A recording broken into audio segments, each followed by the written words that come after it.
Here we go. So, first of all, Happy New Year to everyone. And let's call this meeting to order. The first agenda item, Tom, I think should we you tell me how you want to proceed? I think we could do let's just stay in order. The minutes are fairly quick. We'll get to our friends from Shea in a second. You got it. So did everybody get the minutes? Yes. Yep. I've had a chance to review them. I assume everybody else has. Are there any additions, alterations, deletions to the minutes? Hearing none, I ask that those be placed on the record. Thank you. All right. So the next thing is we have a new group ready to run the restaurant. Welcome, folks. Yeah, exactly. Thank you very much. Good evening, everyone. Very excited to introduce the team from Shea Hospitality Group. After a selection process that went over a few months, and with a lot of help from members of this commission and others in the community, we have selected Shea Hospitality Group. We're very excited about what they're going to be bringing to Simsbury Farms. I asked them to come on the meeting tonight just to speak to what they hope to accomplish, what they're enthusiastic. They're very enthusiastic. I wanted them to share that with you, and just talk for a few minutes about what they're going to do and how they're going to get going and where they are at right now. And if you guys have any questions, brief questions, we can ask if they have time to answer those. So Mark, take it away. Absolutely. Good evening. Big shoes to fill. Our 100-day plan. How's that? Yeah. We're excited to come on over to Simsbury and collaborate and do some great things, partnership. Tonight we have Caroline, who kind of is our resident trainer, and she's been with our company for about 4 years now. We've got Haley to my left, and Haley's been with our company for about 13, 14 years. Too long. Too long to count, right? And we've got Regina, and Regina's been with us going on 5 years. So Regina handles a lot of our marketing and sales. Haley is a lot of our operations. And as I mentioned before, Caroline does a lot of our training and things like that. So we were over on property last Friday with some team members, just really kind of getting the lay of the land and bringing some excitement back so that we can begin collaborating and planning internally. There's 4 key points that we really want to touch on right out of the gate. We've been meeting today just on these 4 points, and we'll continue to kind of blast through. The first is we're looking for local talent. So if you know anyone who's looking, please feel free to send them our way. But local talent is important to us, local to Simsbury. So we're beginning to run some ads on social media and local publications. Perhaps, Tom, if you have any insight, I know we kind of touched base on some other opportunities to publicize the fact that we're coming to the area and we're looking for some great talent. Yep. One of the other things that we want to begin doing right now is kitchen testing our menus. So we've started to kind of do that, and this is where the fun happens. I get to eat a lot. So we're going to be doing some fun kitchen testing of menus. The idea is to have a solid, regular traditional menu with some weekly specials, and then some great dinner specials for the weekend. Some a little bit more upscale on the weekends, Fridays, Saturdays. Some great dinner specials. So that's the approach that we want to begin with. The name. So we want to create a short list of some names and then some suggestions and put them forth to the public. And maybe we can have some fun with getting some energy going that way, having a little contest for people to choose. And that's really it. We're just excited to get up there on that little hill and make some magic happen as you speak. But I'm happy to answer any questions that anyone may have. It's great to see some familiar faces again. Well, first of all, congratulations. You guys did a fabulous presentation. I love your team approach as it relates to, you operate other facilities, but you have access to a lot of folks. So let's first start with, when you say local talent, what are we talking about? Are we talking about the chef? Are we talking about the servers? What are we talking about? Absolutely. So, for servers, we're definitely, we have some servers on tap, but on board, but we would love to hire some local servers. So we have basically every position open that's going to run that restaurant right now. We have the ability to interview and hire for every position. So we're looking for some great cooks, line cooks, some servers, Beverage cart, if we can get that up and running really soon. So we're looking to fill that position as well. Our idea is to our servers can cross-train as banquet servers as well, but we really want to have both positions because there are two different types of service that we deliver. So for the restaurant, there's one type of server. For banquet, any banquet events is another skill set. So that's how we. So we're looking for probably 4 different positions. And you have to get them tips certified too, right? right. I'm happy to tell you, I am a tips trainer, so I can definitely, I'll be having multiple tips trainings right on property. Great. Yes, that's important to us. Well, perhaps, Tom, when we do an announcement, we can always put in there that some personnel are looking, to be hired. Yep, definitely. And Mark and I and his team will be in touch about that. Sure. Good. And if anyone needs to be tips trained, I'm happy to invite. Mark and your crew, I just want to congratulate you because when you went through the process and we had some other strong candidates, you checked off all the boxes of what we were looking for. And that's why you got the gig. Well, Jerry, thank you. That means the world to us. And, now is where the magic, I'm going to use that word again. Now is where the magic really begins. And so it's about collaboration and partnership. So, one-on-ones with whoever needs to be part, I need to meet with, or my team needs to meet with, to make sure that we're living your expectations. Yeah, the pro shop is your key contact. Yeah. Well, they have their hand on the pulse of the community. Absolutely. Perfect.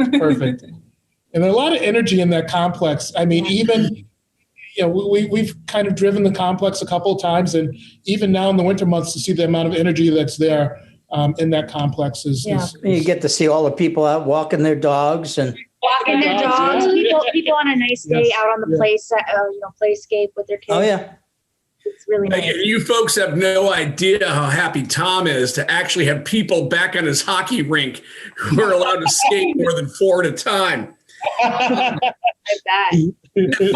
A follow-up question, though. So you talked about kitchen testing and testing a menu.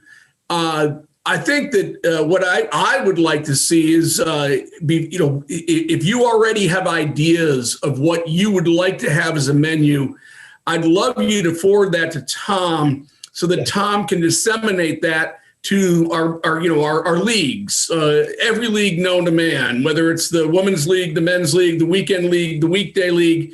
Because I know, for example, Sarah, certainly there were times when the women's league liked to have certain salads that were available to them, things like that.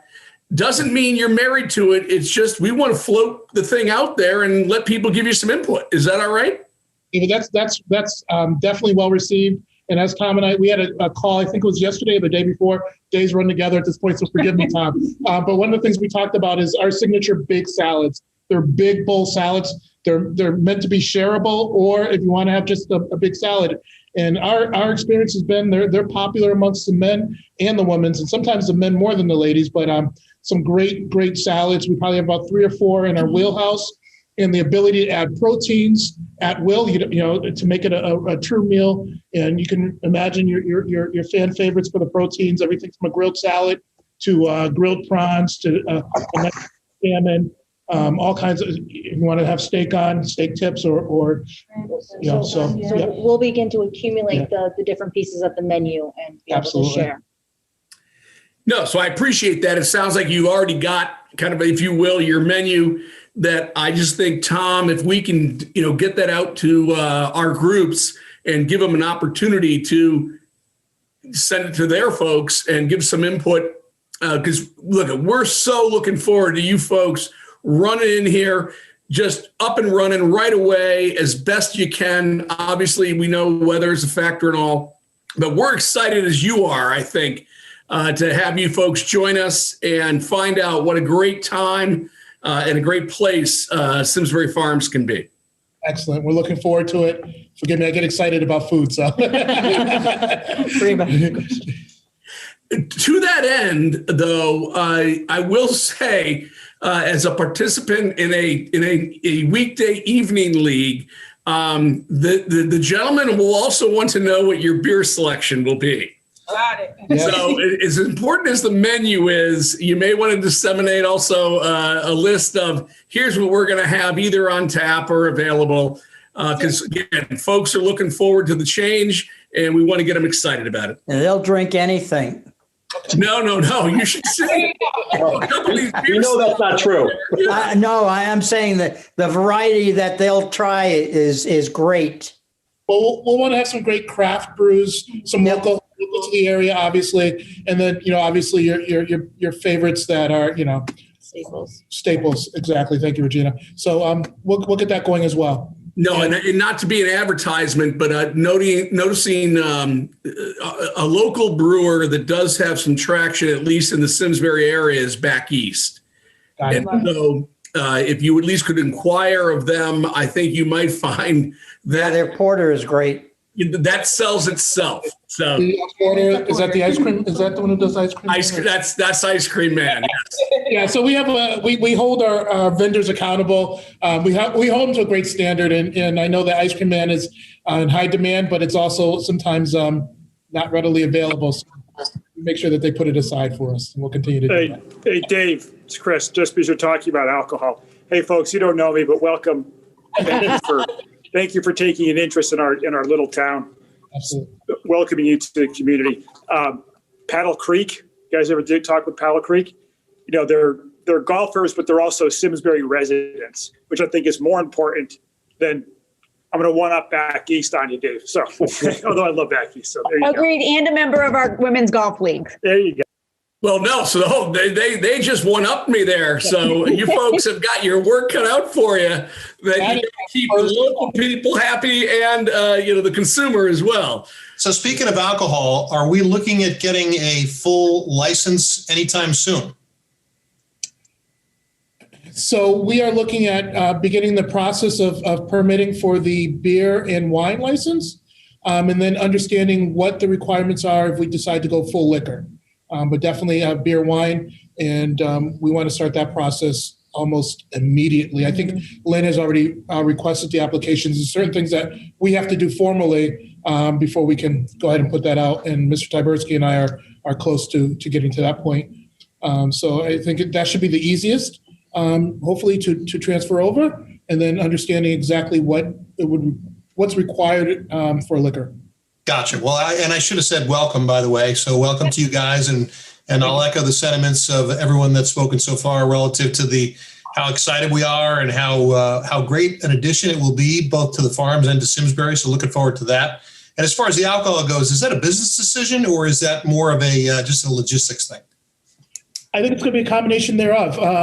So as a caterer, we hold liquor license. We serve liquor throughout Massachusetts and Connecticut. I think we want to really just understand what the town and the state are agreeable to related to liquor license. Gotcha. We're in a complex that has a lot of the hockey rink and the families and minors and things. So I'm not sure how that impacts the likelihood of liquor. That's why we built the alcohol road, right? I've heard something about a road being installed and things like that. So we're just going to do our due diligence. Gotcha. Okay. Thank you. With that being said, so again, I for the rest of the commission, I was part of the interview committee, and I want to encourage you to pursue that option because our surveys that we did indicated that people wanted to have a wider option available than just the craft beers and wine. I'm not promoting one way or another. We're going to leave this to the state.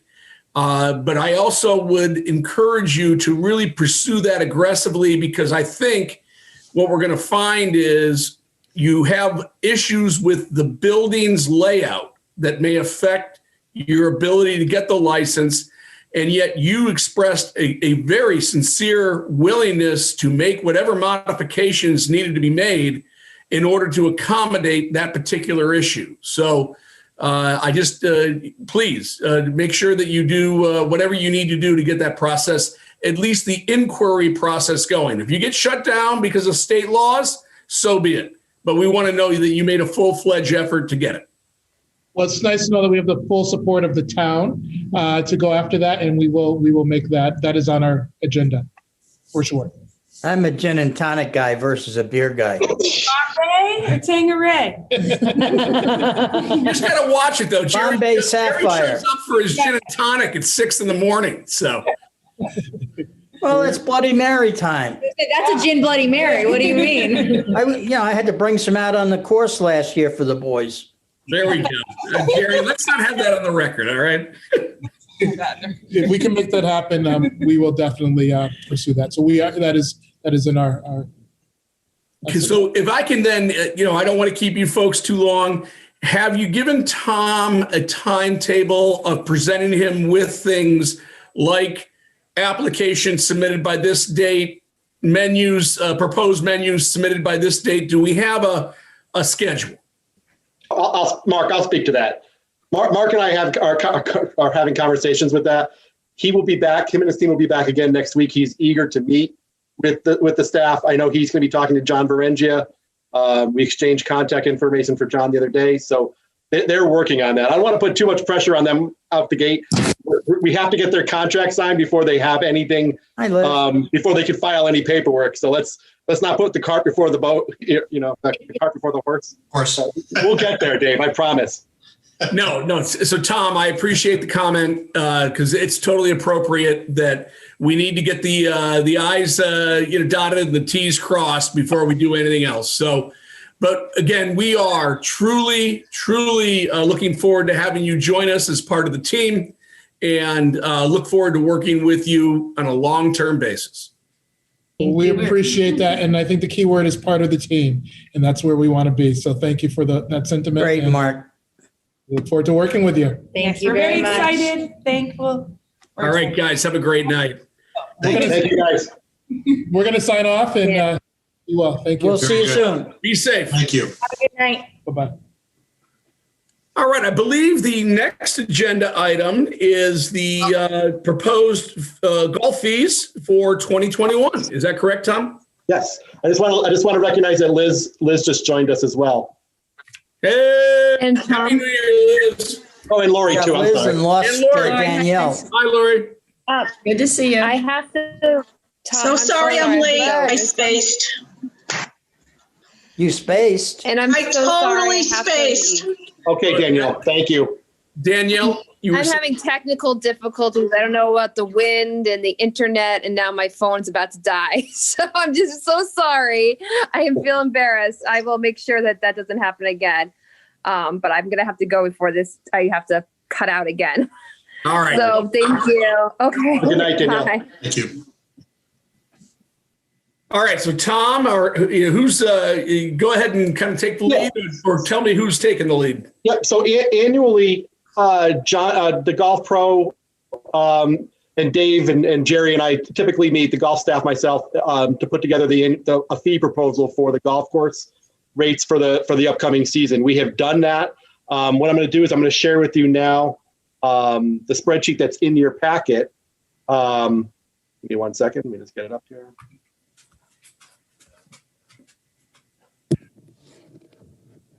There you go. So this is our annual. This is going to be the fee proposal, and I'll scroll down through it. But what you can see at the top here, after John Berengia's and Jerry's survey of the local courses that basically we consider our municipal competition. We looked at what they're looking at for rates in the upcoming season, if they had published it, or we looked at what they did last year. John's got a lot of contacts in the industry as well, so he's got a good sense of what they're looking to do.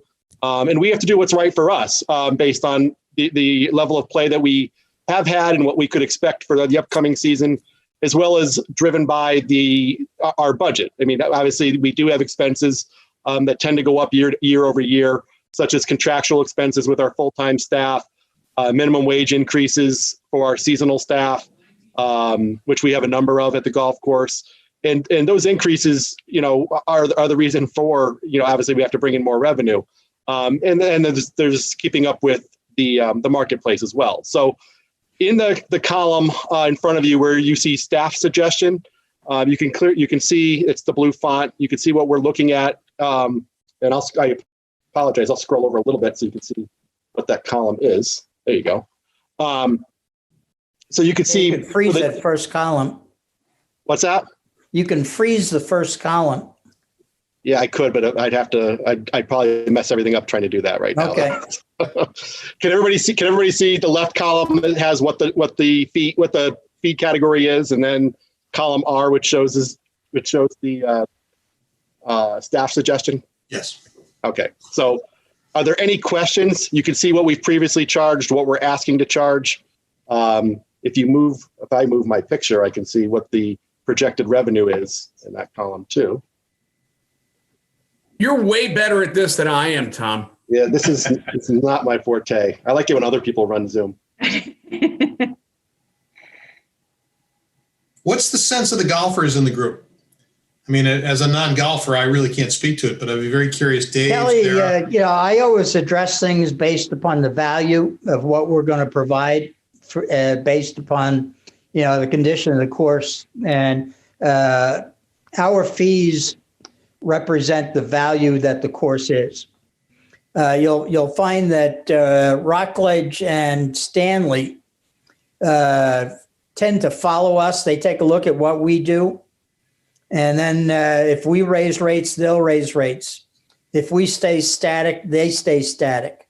So we tend to be the leader of the pack when it comes to public golf courses. And we are providing a fair value at the rates that we're showing. And Kelly, I'll follow that up, that we are pricing ourselves in a couple of categories a little higher than the competitors. However, based upon the increase in fixed expenses, so bottom line, that minimum wage problem, these increases, we really vetted these. John Varanja helped us. We really looked at what is kind of the minimum we need to increase to meet the increased expenses, and then went and looked at the neighboring golf courses. It was interesting that of all people, Mr. Information, Jerry Wetchen, found today or disseminated today. So we did, and minimum wage has gone up a dollar every year, and those are that's significant money. For example, even Hartford, where we've got Keeney and Goodwin, and I don't consider Goodwin a competitor. I consider Keeney a competitor. Our pricing now is right in line with what they proposed in Hartford. So you take Rockledge, Keeney, Timberland, Stanley, all of the courses that are municipal courses. I got to tell you, I thought the analysis this year with John's input, Tom's input, Jerry's input was almost better than ever. That these are incredibly reasonable increases. I was even a little concerned that they might be a little light, but as we know, the consumer always wants to know that they're getting good value. And again, the condition of our course is great, but we can never predict weather. So I think this is a nice kind of balance between value and necessary increase. Yeah, those all look like really modest increases to me. And I can't imagine anybody's going to have a real big beef with any of that. Yeah. And what I do during my analysis, but what I present, and Dave always says, Jerry, you're always high. And I am always high, but I always put a number in what we could charge without having a revolt. I agree. And what Jerry, we end up coming up with is a very modest rate increase, which is reasonable. John Varanja, I see you with us. What are your, what's your input? Well, no, and Kelly, and the same thing. I think we went from 2019 numbers and not 2020 numbers. So, I think that helps out also that, yes, we had a great year, but we're looking at 2019 and not using 2020 as the norm. Yeah, the rounds played.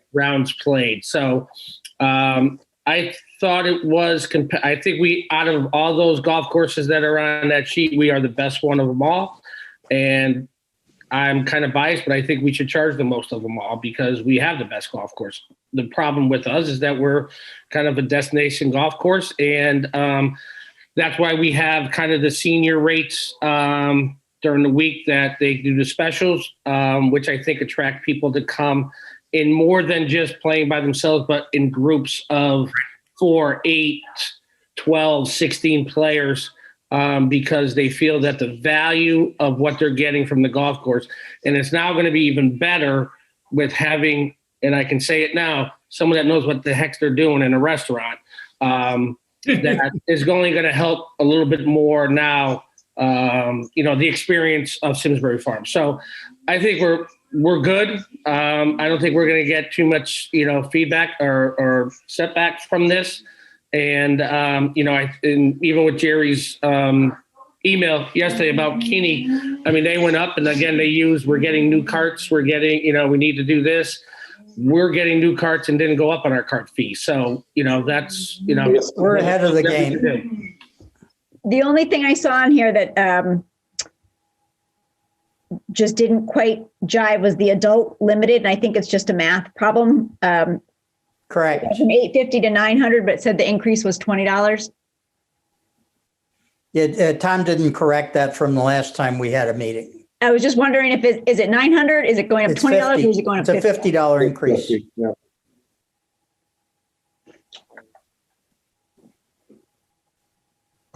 No, and it's Sarah, I saw the same thing in a couple of areas that the numbers weren't right. I would just simply trust the numbers of what we've put to be charged. Yeah, the fees charged is correct. Gotcha. That was the only thing I saw that kind of looked askew, but thank you. I'm sorry. Those look like really moderate increases. Tom's been working 7 days a week, 28 hours a day. There you go. So you see the pass numbers on your screen now, and I'm just going to scroll down so you can see the pass and the cart numbers on there. Because we did have, we did go, yes. So you can see where we are. We're going up on the senior carts. Which I think is appropriate. There's no differentiation. Yeah. You know what? A cart's a cart. It costs you a certain amount to operate it. That cost doesn't change whether you're, 21 years old or you're 71 years old. So and we're still going to have the COVID cleaning issue to deal with. Correct. And we probably will still have the single golfer or single rider fee. I think last year was $7 extra. $7 for 18 and $5 for 9, I think. Correct. So we're still going to have that implemented at the beginning of the year. Hopefully by the end of the year it won't be, but so we're still going to have that because the wear and tear on the golf course from just having more carts out there. And just with that comment being made, that is there any commission member that has any issue with that additional charge? Again, I'll give opinion. I think it's totally appropriate that at this point, the state has said you can do 2 people to a cart. If an individual chooses to say, I want to have my own cart, that's fine. But I think the surcharge is appropriate. Does anybody have any issue with that? Not at all. I almost feel like reinforcing the why, if possible, John. I mean, obviously, I'm not trying to tell you how to run your business because I think you do an awesome job. But reinforcing the why would benefit you as people like me that show up and have no clue and see the extra charge. I'm not bright enough to realize that it's because it's the wear and tear on the course. You wouldn't remember from the one time you played last year. Easy. Yeah, I think Karen does an outstanding job. Some of the, the younger girls, and Sarah, I'm not putting your daughter in because my daughter works there too. So I think they may need to do a better job of trying to explain. It's hard because everybody pays basically the same rate. So if you're taking a cart for 2 people, they're paying $19. We're getting $38 for that cart. Well, if you have 3 single carts out there, that is a wear and tear, but we're not getting the money that we should get. So I think, I'm going to talk to Tom. There's going to be, Tom loves signs. So I think there's going to be more signs out there that that can explain to them that there is going to be a user fee. We had a kind of notice at the window when they came in. I think if we put something out there by the bag rack that says single riders acceptable, but the charge is going to be this, I think that will help when people get to the window. That's a great idea, John. I really think and that's exactly what I was thinking. Some kind of a sign, something that'll explain to, troglodytes like me that come up and don't have a clue.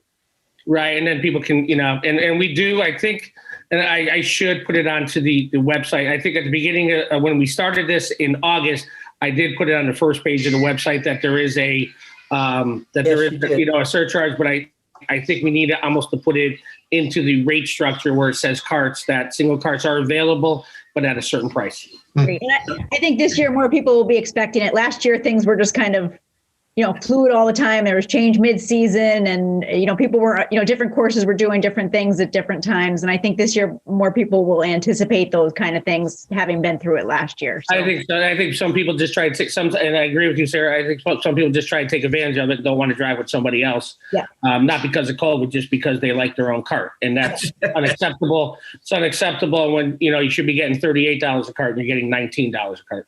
Yep. No, and John, I think that's a great idea, whether it's on the website or Facebook or both, the communication out to the public. So, as they come up there's no misunderstanding would be perfect. Thanks. Yeah, you have your sandwich boards as well, John, to use. Yeah, Tom's been really good on getting us signs, with, the new vendor and stuff like that. I think and we could, this is probably a good time, but, we need to have signs, no coolers, no drinking in the parking lot.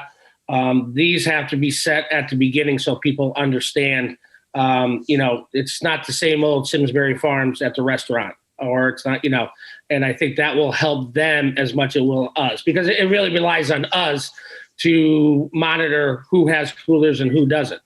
Right. If they're interested in having people go around in a golf cart, 6 days, 7 days a week and do that, I will have myself and my staff put up with that. But when there's no one out there and, and they're, bringing beers in, it's not much that I can do because there's no one out there, selling anything. So, I'm happy with them and we will work with them even harder than we work with anybody else because I want them to succeed.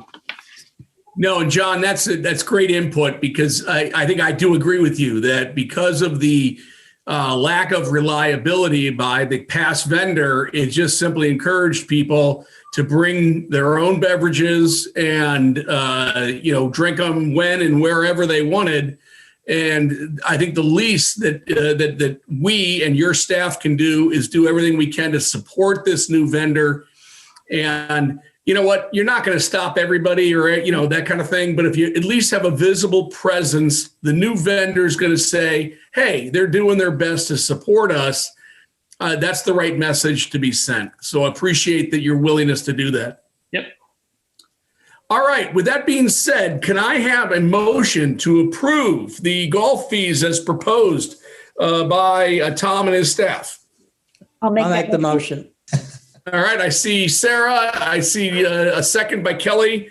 Jerry, sorry, you were already involved in the process. You're not allowed to vote. Okay. Can all of those in favor say aye or raise your hands? Aye. Aye. Is there any abstentions or is there any people that disagree? I think we passed. All right, Tom. You're clearly up next, Tom.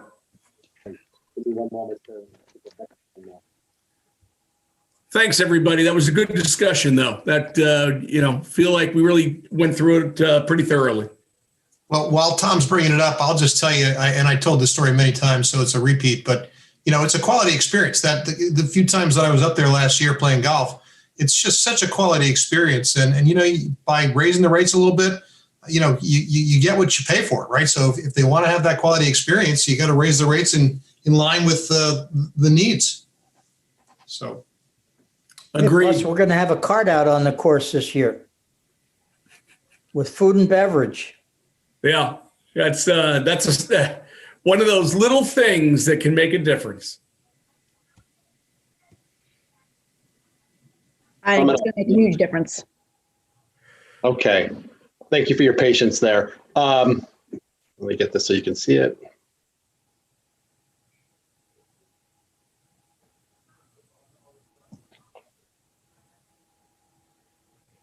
Okay.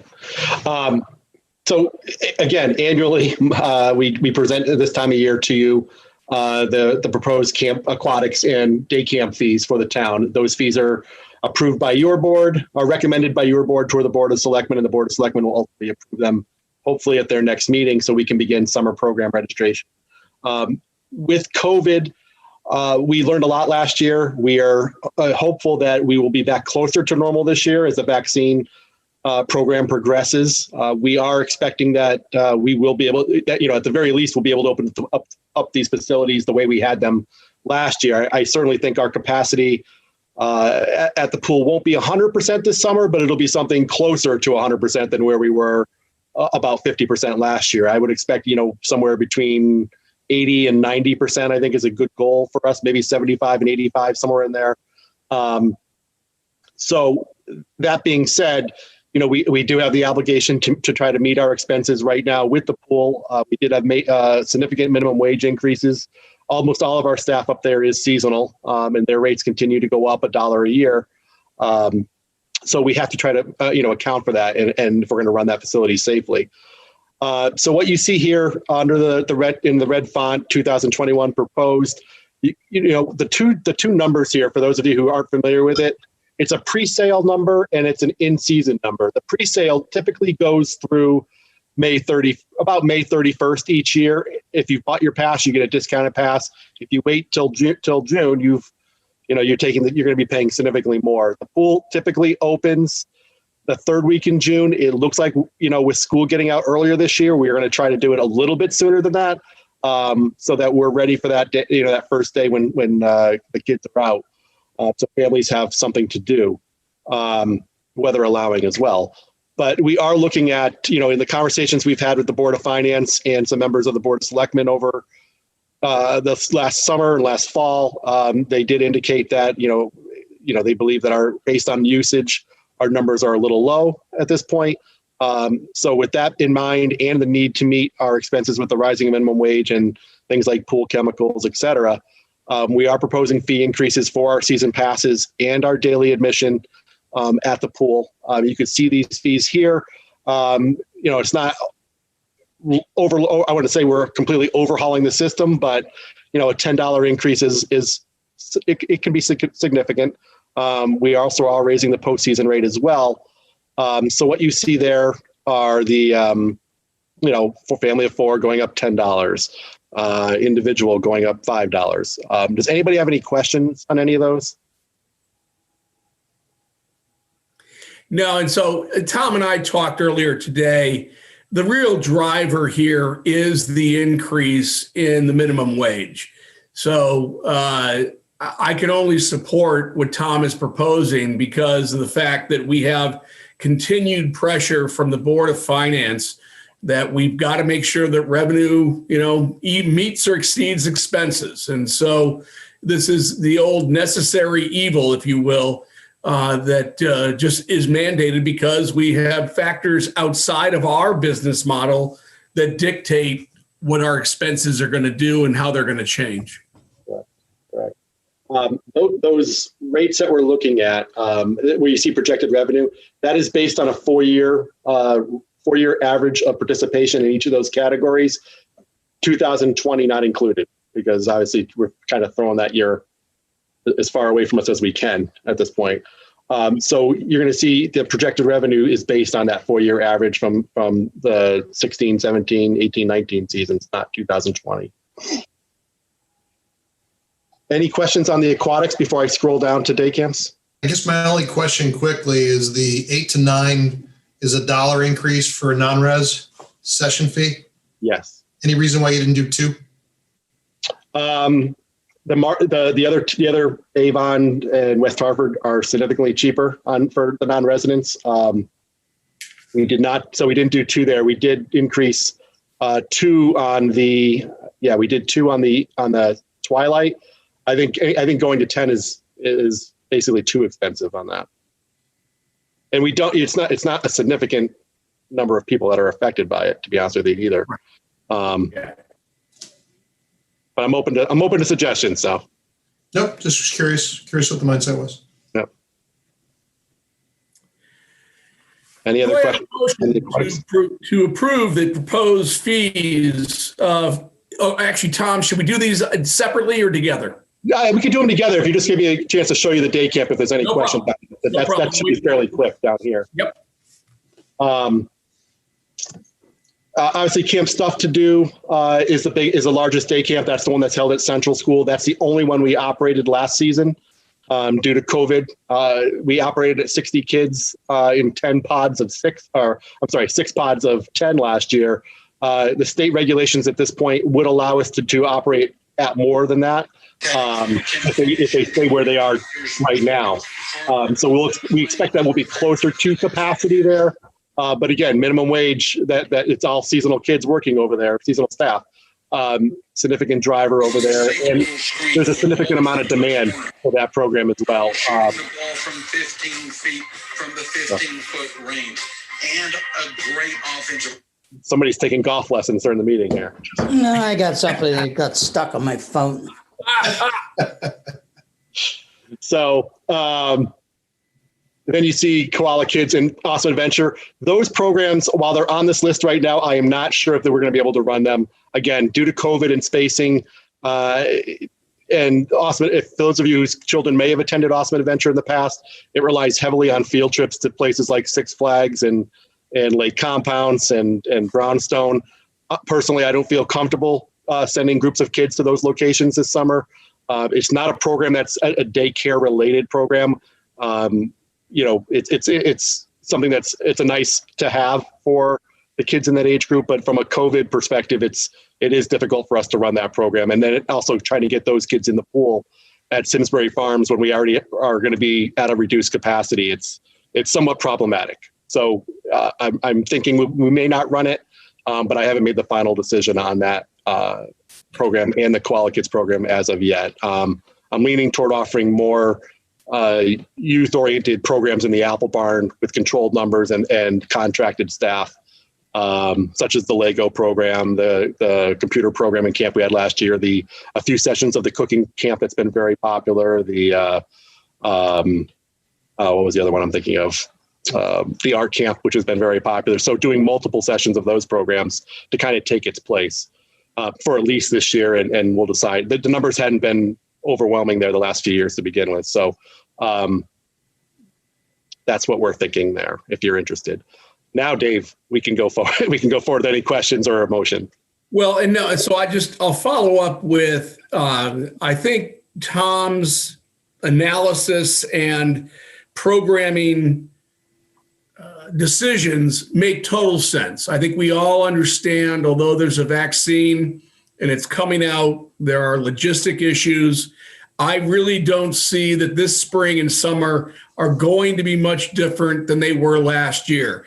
And as a municipality, I fully support Tom's decisions and his recognition that, you just can't be possibly putting somebody in a position where, you're having them go to a Six Flags where you have no control over what's around them.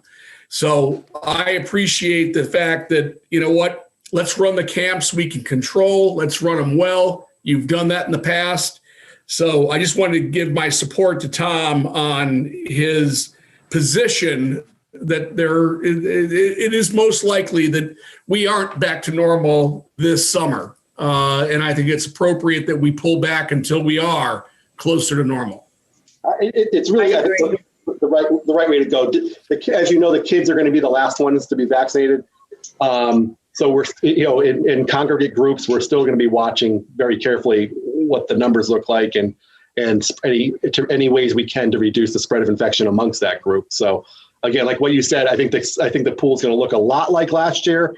A few more people than maybe we had last year, but it's going to be very similar, I think, overall. Good. So. All right. With that said, could I have a motion to approve both the aquatic and camp fees as proposed by Tom and his staff? Motion. I see Jerry, and then I see Lori with a second. All those in favor say aye or raise, actually say aye, because we have it on audible. Aye. Aye.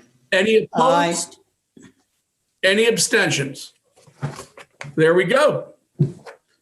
All right, next item on the agenda is where do we stand with the assistant superintendent? Yes, so we finally were able to get the assistant superintendent position posted. As you know, we promoted Brian Johnson, who had been our assistant, to the position that opened up when Mike Wallace retired. It took us a while, but we got it posted. The closing for that application is actually midnight tonight. As of this afternoon, when I left work, we had 13 applications for that position. There's a number of qualified folks in that applicant pool. We intend to do our final evaluations of those applicants on paper tomorrow. Brian Johnson and I will go through. We will make a recommendation for 4 to 5 candidates to be interviewed by a panel consisting of myself, John Varengia, Brian Johnson, and Orlando Casiano the following week. And then we anticipate being able to identify one candidate to move forward to the town manager as a preferred candidate for the position. And ideally, by the end of the month of February, that person is on board with us. If not the last week in February, the first week in March. That's our anticipated timeline for this. We would have loved to have seen it sooner, but there was some unforeseen circumstances that kept us from getting the position advertised in a more timely manner. But so that's where we stand. 13 is a good number, and like I said, I've taken a quick look through, as is Brian, and we're confident that we have a good selection in which to interview. Great. Good to hear that we've got a number of applicants. All right. So, Tom, we move on to old business, and I'm going to just kind of turn this over to you because it's got your name in all three. Yeah. So this is the home stretch. John, if you don't want to hang out, you're more than welcome to bow out at this point. Oh, John, we're going to miss you, John. I got nothing to do, guys. I was gonna ask you, John, if you were ready to get back to it. Nope, I'll stay on. I'm sure I'll figure something out. I'll keep myself on mute. All right. Not that much fun being at home, is it? Feel free to chime in, John. So I could always come up there and bother you, John. With the lighting project, that project did start. That long-awaited project did start this fall. Unfortunately, when we had that 50 inches of snow, that kind of put the hard stop on the construction process that was going on. At that point, they had trenched about halfway down the hill toward the Simsbury Farms entrance, and they had not yet started on the trenching toward the golf parking lot. At this point, there is some equipment and materials staged behind the rink, so they'll resume shortly. We anticipate actually them coming back within the next 2 weeks to restart the project. They will have their bases for the light poles getting ready to install. They'll finish up the trenching. If everything stays on schedule, we would anticipate by the end of April, by the latest, that the lighting should be installed. They should be through the golf cart parking lot. We're really going to kind of hurry them along as we get toward March to get the trenching. The fiber optics too, Tom? Same thing. Yep. Fiber optic line.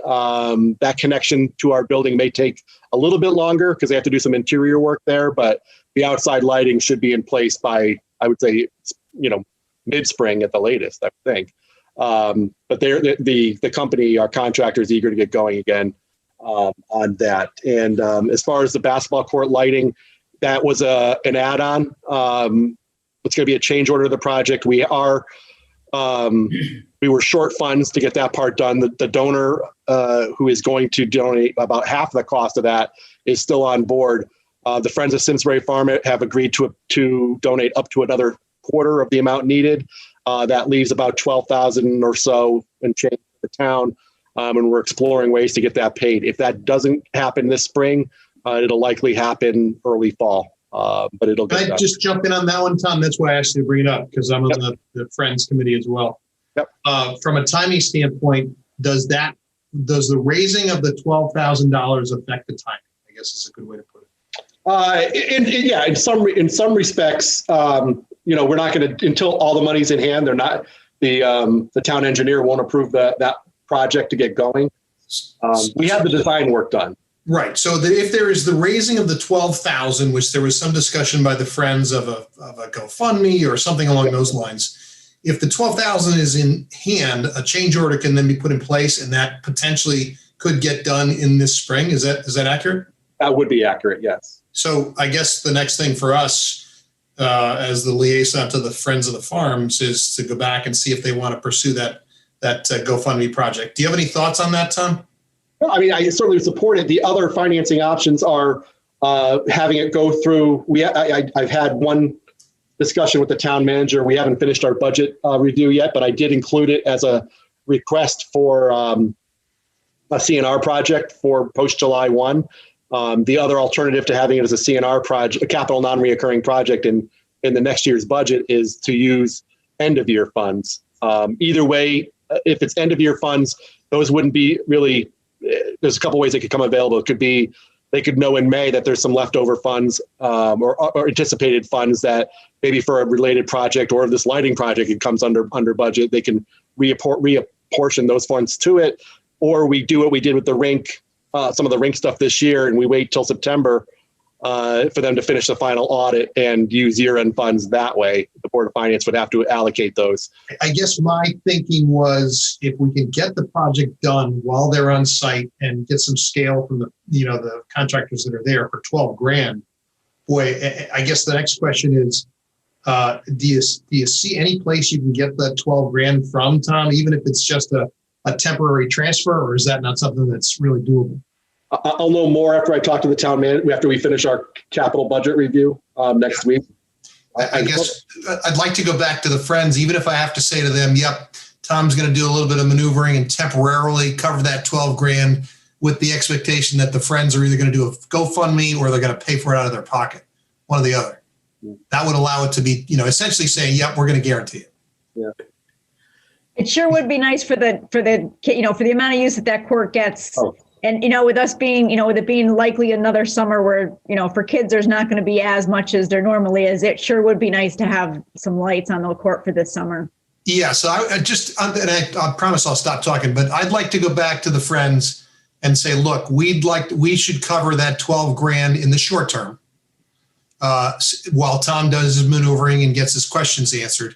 And that allows you to then go to the town and say, okay, let's get it as a change order and we're good to go. If they do that, though, Kelly, the only concern I have is the town's ability to pay back. If you're saying what I'm thinking, you're saying is the town's ability to pay back the Friends. Is that what you're asking? That's not what I'm saying. I'm saying that we're going to cover that delta one way or the other, either through a GoFundMe or through the Friends bank account. I'm not saying that's what they have to agree to that first, but it's an idea. Yeah. Okay. Then I guess that's a difference. Yeah, that's a difference. Right. Okay. How soon would you need to know, Tom? They're going to start construction in a few weeks. Ideally they're going to be on site with us through mid-March. So.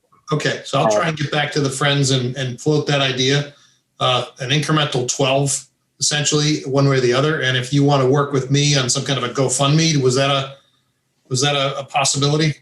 I think we could do that. I'll get, I don't know. I've never done one with this town, so I'm not sure what their policy is. But let me talk to Maria, to the town manager, and see what she thinks. You want to do that then before I will. If it's a non-starter. Yeah. Let me talk. Found money is good money. So. Yeah. Tom, do we charge for the courts at all? We do not. Kelly, now, with lights going up, and I know when long time ago when I played at the old rink, they used to run leagues out there. And I know a couple of Simsbury people, they kind of had their league down there, kind of, with a couple other teams during COVID. Is that something that we could pursue into running leagues, summer leagues down there, especially with lights, if we do get lights, to offset the expense that occurs on that? We could look at that. Those lights are going to be basically user friendly. So as you walk over to the court, they will turn on. And as I said to you before, or said to the group, they're going to turn off at 10 o'clock no matter what. You can't turn them on. Even if you turn them on at 9:30, they're going to turn off at 10 o'clock. And we do have neighbors over there, but it's going to be very user friendly. We're trying to get away from the fact that, somebody's got to be in the building to flick a switch. to turn those lights on. We're trying to get away from that. So you basically would walk over, push a button, and the lights would turn on for you. Similarly, going to be doing something. We're doing something similar like that on the tennis courts. When the new lighting system's in, it's going to be activated by a motion sensor. You walk onto the court, they turn on, you play tennis up until 10 o'clock, and then walk away. Or if it doesn't sense anybody there, they're going to turn off within 20 minutes or something like that. Yeah, no, I was just thinking of a revenue kind of stream, because there are, especially with COVID being outside, and having two courts, where, I know, with coaching basketball and stuff like that, there's always people looking for summer leagues to go on there.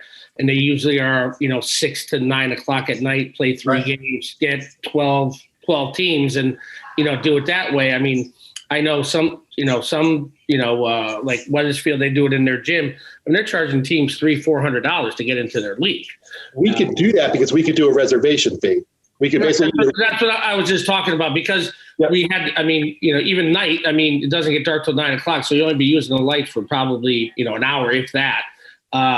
But I just think it's such a nice place down there, that I think there's a possibility for someone could run the league and do the scoring and everything else, but just the town gets the money for allowing them to do that. Yeah, we did something.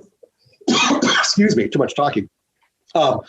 We did something last fall with the youth clinic out there that we had for 6 weeks. It was very successful. I know we're interested in doing something like that again. Again, it's a space that we can use for programming, leagues, whatever. It's a good suggestion. Yeah, no, I know Mike Calabrese started something last year, kind of, and they had West Hartford, they had Hall down there, they had Northwest down there, stuff like that. And I'm just thinking of a revenue producer that, it's such a nice area that I don't think people would mind coming up there. That, if you take a Monday and Wednesday and do their leagues and say from 6 to 9 o'clock, it's league time, and they pay whatever it is. I don't know what it is. I think it's an opportunity, at least when we talk about the $12,000, to try to say, hey, we're going to get this back somehow. Yeah, it also pays the electric bill. Sure. Go ahead, Lori. Tom, I was just wondering, is there any oversight on the courts at all?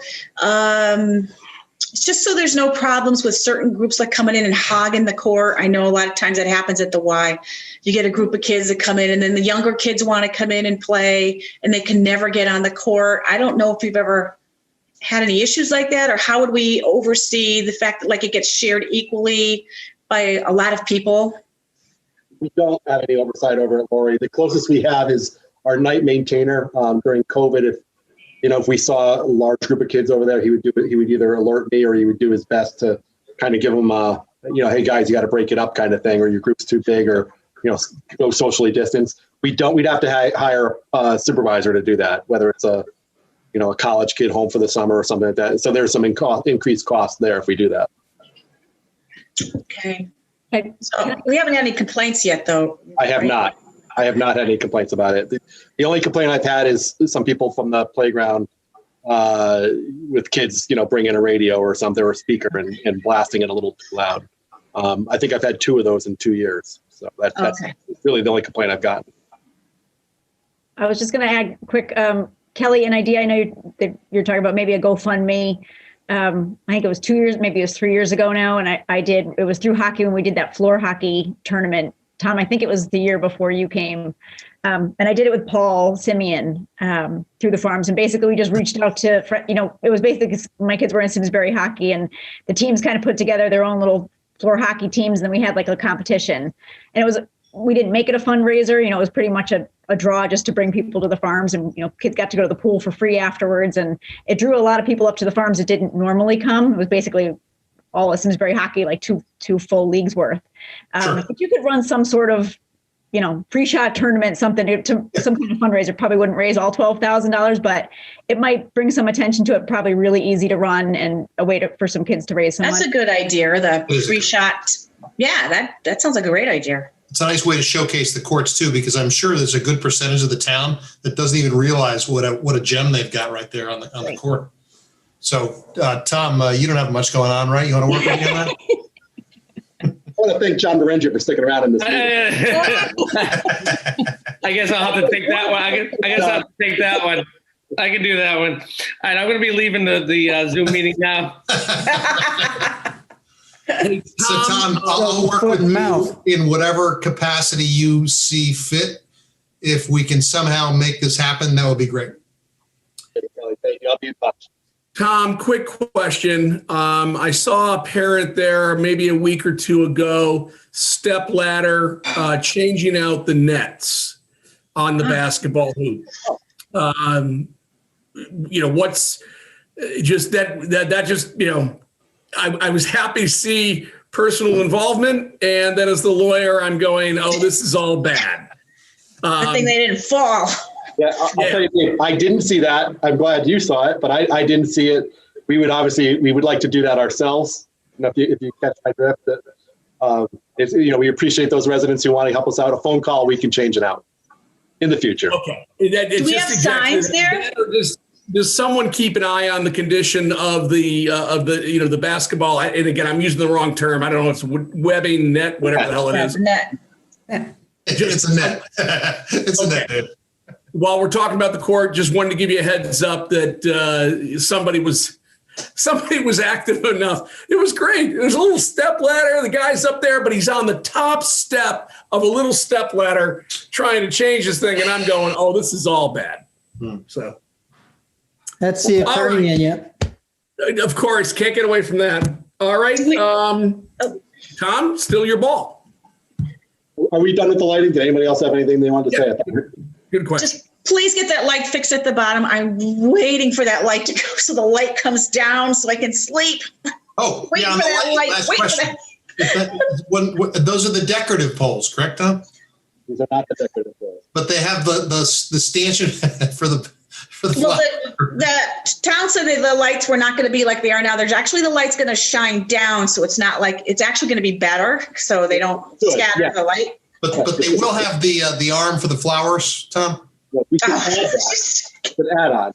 Oh, that's an add-on. In the future, because it's a square, I believe it's a square pole, so you could put a bracket on there if you wanted to do a basket.